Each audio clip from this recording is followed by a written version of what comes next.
साथियों, मेरे साथ हमारे मनसुख भाई मांडविया जी हैं, खेल राज्य मंत्री बहन रक्षा खड़से जी है, हमारी खेल जगत में जिन्होंने देश का नाम रोशन किया पीटी उषा जी है। पेरिस से आप सब वापिस आए हैं। आप सबका और आप सबके साथियों का भी मेरे यहाँ हृदय से बहुत बहुत स्वागत है।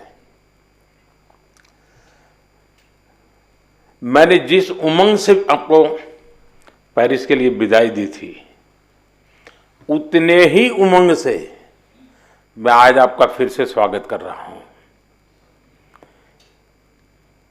और इसका कारण ये नहीं है कि कोई मेडल का टैली कितना हुआ। उसका कारण ये होता है कि विश्व भारत के खिलाड़ियों की तारीफ कर रहा है।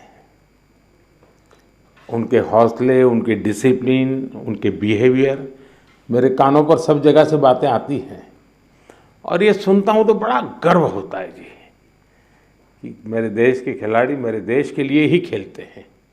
मेरे देश के नाम को रत्ती भर भी खरोच आ जाए, ये मेरा देश का एक भी खिलाड़ी नहीं चाहता है और यही हमारी सबसे बड़ी पूंजी है।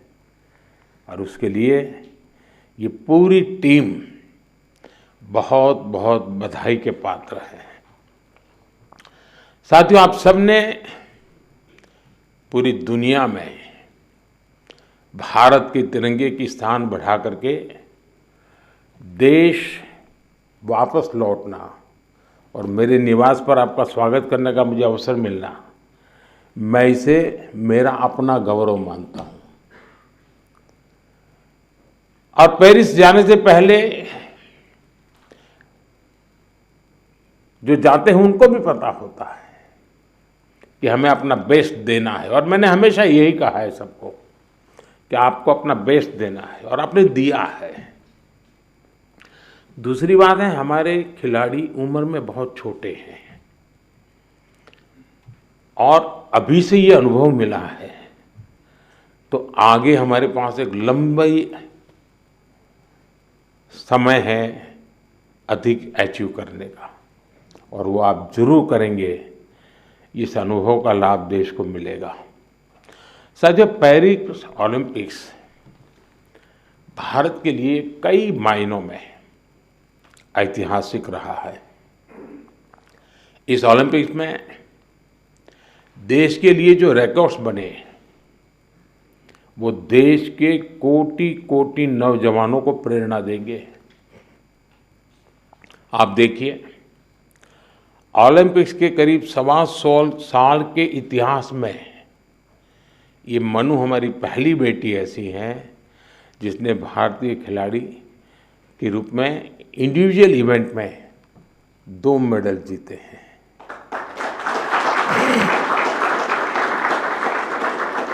हमारा नीरज पहला ऐसा भारतीय खिलाड़ी है जिन्होंने इंडिविजुअल इवेंट में गोल्ड और सिल्वर जीते। हॉकी में भारत ने 52 साल बाद लगातार 2 बार मेडल जीते कंटिन्यू। अमन ने केवल 21 साल की उम्र में मेडल जीत करके देश को बिल्कुल इतना प्रसन्न कर दिया है और अमन के जीवन के विषय में आज देश जानने लगा है तो उनको लग रहा है कि भाई व्यक्ति के जीवन की कठिनाइयों से भी इंसान अपनी यात्रा को, स्वप्न को, संकल्प को सिद्ध कर सकता है। कठिनाइयां अपने आप अपनी जगह पर रह जाती है। अमन ने करके दिखाया है। विनेश पहली ऐसी भारतीय बनी जो कुश्ती में फाइनल तक पहुंची। ये भी हमारे लिए बड़ा गर्व का विषय है। ओलंपिक्स में 7 शूटिंग इवेंट्स में इंडियन शूटर्स फाइनल्स में पहुंचे और ये भी पहली बार हुआ है। इसी तरह तीरंदाजी में धीरज और अंकिता पदक के लिए खेलने वाले पहले भारतीय तीरंदाजी बने और लक्ष्य, हमारा लक्ष्य सेन, आपके मैच ने तो पूरे देश का जोश बढ़ा दिया है।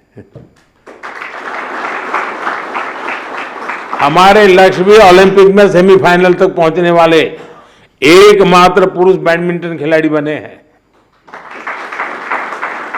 हमारे अविनाश सावले, इसने स्टीपल चेज के फाइनल में क्वालिफाई किया। इस फॉर्मेट में ये भी फर्स्ट टाइम रहा। साथियों, हमारे ज्यादातर मेडलिस्ट, जैसा मैंने कहा, अपने 20s में है, बहुत छोटी आयु के हैं। आप सभी बहुत युवा है, आपके पास बहुत समय है, बहुत ऊर्जा है। और ये भी सही है कि टोक्यो के और पेरिस के बीच में नॉर्मली 4 साल का समय रहता है, इस बार 3 साल का ही समय था। तो हो सकता है आपको 1 साल और अगर मिला होता प्रैक्टिस का, तो शायद आप और नई कमाल करके दिखा देते। अभी लंबी कैरियर में आप कई बड़े टूर्नामेंट खेलेंगे, खेलना बंद नहीं करना चाहिए, रुकना भी नहीं चाहिए, एक भी मैच छोड़नी नहीं चाहिए। ये युवा दल इस बात का प्रमाण है कि स्पोर्ट्स में भारत का भविष्य कितना उज्जवल रहने वाला है। मुझे विश्वास है पेरिस ओलंपिक्स भारतीय स्पोर्ट्स की इस उड़ान के लिए एक लॉन्च पैड साबित होने वाला है। ये टर्निंग पॉइंट है हमारा। उसके बाद विजय ही विजय है दोस्तों, हम रुकने वाले नहीं है। साथियों, आज भारत अपने यहाँ world class sports ecosystem develop करने की प्राथमिकता दे रहा है। ग्रासरूट से आने वाले खिलाड़ियों को, उनको तराशना ये बहुत जरूरी है। हमने गांव-गांव, शहर-शहर से युवा प्रतिभाओं को आगे बढ़ाने के लिए खेलो इंडिया मुहिम शुरू की और मुझे खुशी है कि खेलो इंडिया से निकले 28 खिलाड़ी इस ओलंपिक समूह का हिस्सा बने हैं।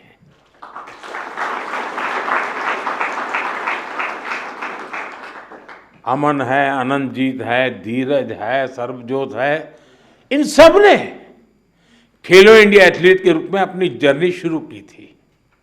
और इससे हुआ ये है कि खेलो इंडिया में खेलना और जी भर के जीतना, ये एक बहुत बड़ा अहम हिंदुस्तान का कार्यक्रम बन चुका है जी। मैं मानता हूं, मैं खेलो इंडिया को और तवज्जो देनी है और ताकत देनी है। उसी में से हमें अच्छे नए होनहार खिलाड़ी मिलने वाले हैं। आपकी तरह ही खेलो इंडिया एथलीट्स की एक बड़ी फौज देश के लिए तैयार हो रही है। हमारे खिलाड़ियों को सुविधाओं और संसाधनों की कमी न पड़े, ट्रेनिंग में दिक्कत ना आए, इसके लिए बजट भी लगातार बढ़ाया जा रहा है। सबको पता है कि किसी भी खिलाड़ी के लिए ज्यादा से ज्यादा कंपटीशन में हिस्सा लेना कितना आवश्यक है। मुझे संतोष है कि ओलंपिक्स के पहले आपको अनेकों इंटरनेशनल कंपटीशन का एक्सपोजर मिला है। इतने सारे कोच और एक्सपर्ट्स, डाइट, उपकरण और कोचिंग, सब पर इतनी बारीकी से ध्यान, वर्ल्ड क्लास फैसिलिटीज देने का प्रयास, इस तरह की सुविधाओं के बारे में हमारे यहाँ पहले सोचा नहीं जाता था। खिलाड़ी अपने नसीब पर मेहनत करता था, देश के लिए कुछ करके आता था। लेकिन अब एक पूरी इकोसिस्टम बनी है। ये केवल स्पोर्ट्स में देश की नीतियों का बदलाव है, इतना ही नहीं है। ये उस भरोसे का प्रतीक भी है जो देश अब अपनी युवा पीढ़ी पर बहुत ज्यादा भरोसा करता है, उसकी अभिव्यक्ति है। साथियों, आप सब देश के युवाओं के लिए बहुत बड़ी प्रेरणा है। मैं मानता हूं आप में से हर किसी के बारे में देश को, देश के युवाओं को ज्यादा से ज्यादा जानना चाहिए। यहां भी मेरी इच्छा है कि मैं हर किसी का नाम लेकर उसकी चर्चा करूं, विशेषकर हमारी बेटियां। पिछली बार की तरह इस बार भी बेटियों ने ही ओलंपिक में भारत की जीत का श्री गणेश किया है। मनु को जिस तरह पिछली बार तकनीकी कारणों से निराश होना पड़ा था, फिर उन्होंने जो वापसी की, अंकिता ने जिस तरह सीजन का अपना सर्वश्रेष्ठ प्रदर्शन किया, मनिका बत्रा और श्रीजा अकुला ने भी सबका ध्यान खींचा है। इसी तरह बाकी खिलाड़ी भी रहे, खासकर नीरज ने अपनी लगन और अनुशासन में जिस तरह कंसिस्टेंसी दिखाई है, स्वप्निल ने कठिनाइयों को पार कर जिस तरह मेडल जीता है। हॉकी में हमारे सरपंच साहब, उनकी टीम ने दिखा दिया कि भारत की ताकत क्या है। पीआर श्रीजेश ने ये बता दिया कि द बॉल क्यों है। जो मेडल जीता या जो एक पॉइंट या कुछ सेकंड से चूका, उस सब ने एक ही संकल्प दोहराया, ये सिलसिला गोल्ड से पहले नहीं रुकेगा।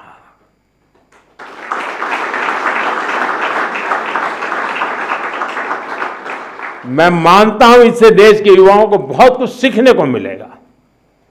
साथियों, हमारा भारत 2036 ओलंपिक्स की मेजबानी हासिल करने के लिए तैयारी कर रहा है। मैंने आज भी वहां भी लाल किले से भी बोला है, हम पूरी तैयारी कर रहे हैं।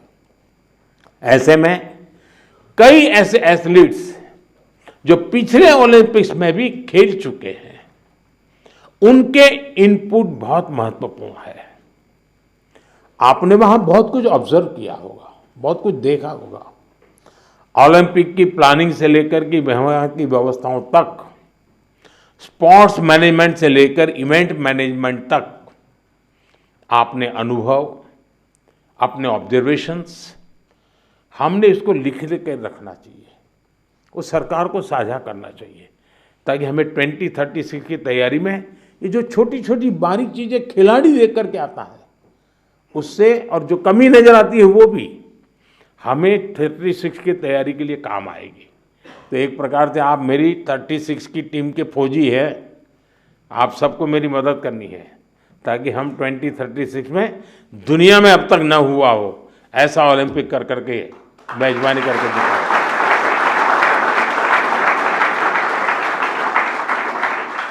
मैं चाहूंगा कि खेल मंत्रालय इसके लिए एक ड्राफ्ट बनाए और सभी खिलाड़ियों से उनके डिटेल में फीडबैक लें, उनके सुझाव लें, तो हम जरूर तैयारी अच्छी तरह कर पाएंगे। साथियों, भारतीय स्पोर्ट्स में और कैसे इंप्रूवमेंट हो सकता है, इससे आइडियाज भी, जो चीज खिलाड़ी बता सकता है ना, जो चीज कोच बता सकता है, वो हम मैनेजर लोग नहीं बता सकते जी। और इसलिए आप लोगों के इनपुट बहुत जरूरी है, आपके आइडियाज बहुत जरूरी है। आप पर भविष्य के खिलाड़ियों को मोटिवेट करने, उन्हें आगे बढ़ाने का भी दायित्व है। और लोग तैयार होने चाहिए, आगे बढ़ने चाहिए। आप सोशल मीडिया स्पेसेस पर युवाओं से जुड़ सकते हैं और जुड़ते भी हैं, करते भी हैं, बातें उनको प्रेरित करें। खेल मंत्रालय और दूसरी संस्थाएं भी इस तरह से इंटरेक्शन सेशन आयोजित करवा सकती है अलग अलग ग्रुप के लोगों के साथ। तो ये लोग अपना अनुभव शेयर करेंगे। मेरे सामने शायद बोलते नहीं हैं, लेकिन बाहर तो बहुत कुछ बोल सकते हैं ये लोग। साथियों, आप सबसे मुझे मिलने का अवसर मिला, और जब आप आए और मैं आपको ऐसे ही जाने दूं तो फिर बात अधूरी रह जाएगी। और इसलिए मैं तो कुछ न कुछ आपके जिम्मे काम छोड़ने ही वाला हूँ। और पहले भी जब भी मैंने आपको कुछ कहा है, आपने जरूर उसको पूरा करने का प्रयास किया है। देखिए, जो साथी टोक्यो ओलंपिक के बाद आए थे, उन्होंने मैंने स्कूलों में जाने और युवाओं से मिलने का आग्रह किया था, और उन्होंने किया था, उसका लाभ भी हुआ है। आज देश पर्यावरण की रक्षा के लिए एक पेड़ मां के नाम अभियान चला रहा है। मैं आप सबसे कहूंगा, आप भी उससे जुड़े, अपनी मां को लेकर के एक पेड़ लगाइए, पेरिस को भी याद कीजिए और पेड़ लगाइए। अगर माँ नहीं है तो माँ की तस्वीर लेकर के खड़े रहिए और पेड़ लगाइए। आप में से ज़्यादातर खिलाड़ी गांव की पृष्ठभूमि से हैं, सामान्य परिवार की पृष्ठभूमि से हैं। आपने पेरिस में भी देखा है, और इस बार के पेरिस के ओलंपिक की विशेषता थी, वो पर्यावरण को प्रमोट कर रहे थे। उन्होंने एनवायरनमेंट फ्रेंडली सारा वहाँ पर इकोसिस्टम डेवलप किया था।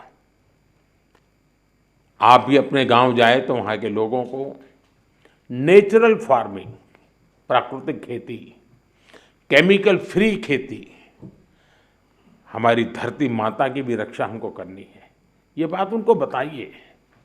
और इन सब के साथ दूसरे नौजवान साथियों को स्पोर्ट्स के जुड़ने के लिए, फिटनेस के लिए उनको प्रेरित करना चाहिए। फिटनेस की तरफ आप ही उनको गाइड कर सकते हैं, और मैं मानता हूं कि इससे बहुत बड़ा लाभ होगा। साथियों, मुझे विश्वास है आप सब सदा सर्वदा देश का नाम रोशन करेंगे। विकसित भारत की हमारी यात्रा युवा प्रतिभाओं की सफलता से और ज़्यादा खूबसूरत बनने वाली है। इसी कामना के साथ मेरी फिर से एक बार आप सबको बहुत बहुत शुभकामनाएं हैं। मेरे लिए आप सब अचीवर हैं। आप में से कोई ऐसा नहीं है जिसने कुछ अचीव नहीं किया है। और जब मेरे देश से ऐसे नौजवान कुछ अचीव करके आते हैं ना, तो उसी के भरोसे देश भी अचीव करने की तैयारी कर लेता है। बहुत बहुत बधाई, बहुत बहुत शुभकामनाएं दोस्तों।